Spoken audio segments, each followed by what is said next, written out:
দর্শক, এই মুহূর্তে আমি অবস্থান করছি ঢাকা বিশ্ববিদ্যালয়ের রাজু ভাস্কর্যে। এই জায়গাটি কিন্তু গত ঘণ্টাখানেক যাবৎ আজকের যে ঘটনা, অর্থাৎ হাসনাত আবদুল্লাহ এবং সার্জিস আলমের উপর যে ট্রাক চাপার ঘটনা ঘটেছে, সেই ঘটনায় কিন্তু পুরো উত্তাল এই ঢাকা বিশ্ববিদ্যালয় ক্যাম্পাস। কিন্তু এই মুহূর্তে বৈষম্য বিরোধী ছাত্র আন্দোলন সহ অন্যান্য যত ছাত্র সংগঠন আছে, সকল ছাত্র সংগঠনের ব্যানারে কিন্তু একসাথে তারা এই মুহূর্তে প্রতিবাদ সমাবেশ করছে।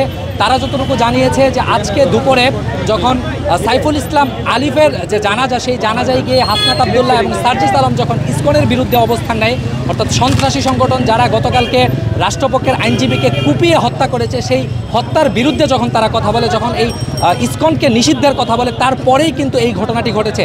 আর আপনাদেরকে একটা বিষয় জানিয়ে রাখি, ট্রাক চাপার ঘটনা এটাই কিন্তু বাংলাদেশে প্রথম নয়। ইতিপূর্বে আমরা দেখেছি আবদুল্লাহ জাহাঙ্গীর হাফিজাহুল্লাহ সহ কলরবের যে প্রতিষ্ঠাতা আইনুদ্দিন আল আজাদ রহমতুল্লাহ আলাই, তাকেও কিন্তু ট্রাক চাপাই নিহত হতে আমরা দেখেছি। সেই বিষয়গুলোও কিন্তু পরবর্তীতে তদন্ত সাপেক্ষ ছিল, যদিও তদন্তের কারণে আসলে বেরিয়ে আসতে পারেনি যে সত্যিকারের ঘটনা আসলে কী ছিল।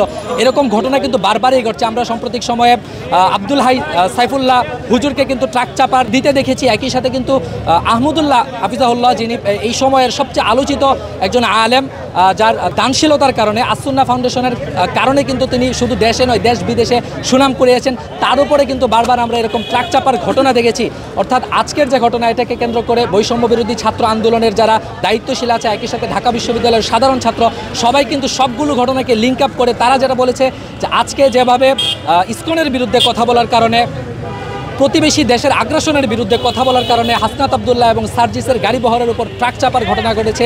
একই সাথে অতীতে এরকম যতগুলো ঘটনা ঘটেছে, সবগুলোর সাথে কিন্তু এই ধরনের সন্ত্রাসী সংগঠন এবং বিদেশি প্রভুদের কিন্তু নির্দেশের বিষয় থাকতে পারে, এবং সেটা থাকাটা খুবই সম্ভব বলে তারা কিন্তু বলেছে।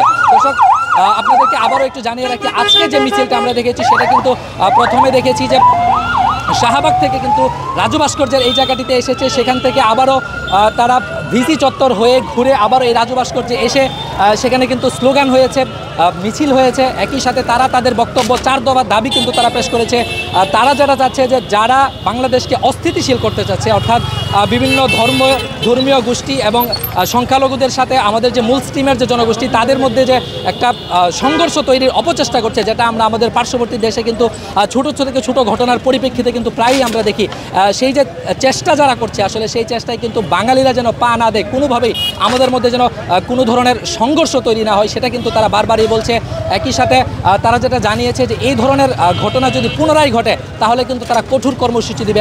দর্শক, আপনাদেরকে আরেকটা বিষয় জানেন, গতকালকে কিন্তু এই রাজু ভাস্কর্য থেকেই 4 দফা দাবি, অর্থাৎ সাইফুল ইসলাম আলিফ যে তাকে হত্যার প্রতিবাদে কিন্তু 4 দফা দাবি এখান থেকে পেশ করা হয়েছিল, এবং তারা যেটা বলেছিল যে একদিনের মধ্যে যদি সরকার কার্যকরী কোনো পদক্ষেপ না নেয়, তাহলে কিন্তু সচিবালয় ঘেরাওয়ের মতো কর্মসূচি তারা দিবেন। দর্শক, আপনাদেরকে আরেকটা বিষয় জানিয়ে রাখি যে ঢাকা বিশ্ববিদ্যালয় কিন্তু 24-এর গণ অভ্যুত্থানের সূতিকাগার, মানে এইখান থেকেই কিন্তু 24-এর যে গণ অভ্যুত্থান কোঠা আন্দোলন শুরু হয়েছিল, সেই জায়গাতে কিন্তু প্রথম যে আজকের যে ঘটনার, এটার যে প্রতিবাদ, এটার যে বিক্ষোভ, সেটা কিন্তু প্রথমে এই জায়গাতে ঘটেছে। গতকালকে যেমন এই জায়গার পাশাপাশি সারা দেশে সাইফুল ইসলাম আলিফ হত্যার ঘটনায় সারা দেশ যেমন উত্তাল হয়ে গিয়েছিল, সারা দেশ যেভাবে তাদের প্রতিবাদ দেখিয়েছে, সেটা কিন্তু আজকের এই ঘটনার পরে কিন্তু পুরো দেশে ছড়াবে বলে আমরা ধারণা করছি। এবং ইতিমধ্যেই কিন্তু বিভিন্ন জায়গা থেকে সংবাদ আসছে, বিভিন্ন ক্যাম্পাসে কিন্তু বৈষম্য বিরোধী ছাত্র আন্দোলনের ব্যানারে এবং একই সাথে অন্যান্য ছাত্র সংগঠনরাও আজকের ঘটনার নিন্দা জানিয়ে কিন্তু বিক্ষোভ মিছিল করছে। দর্শক, আজকের এই পুরো ঘটনাটা কিন্তু MBA টাইমসে লাইভে আপনাদেরকে দেখানো হয়েছে, সেখান থেকে আপনারা দেখে আসতে পারেন। এতক্ষণ রাজু ভাস্কর্য থেকে আপনাদের সাথে ছিলাম আমি মাহমুদ আবদুল্লাহ।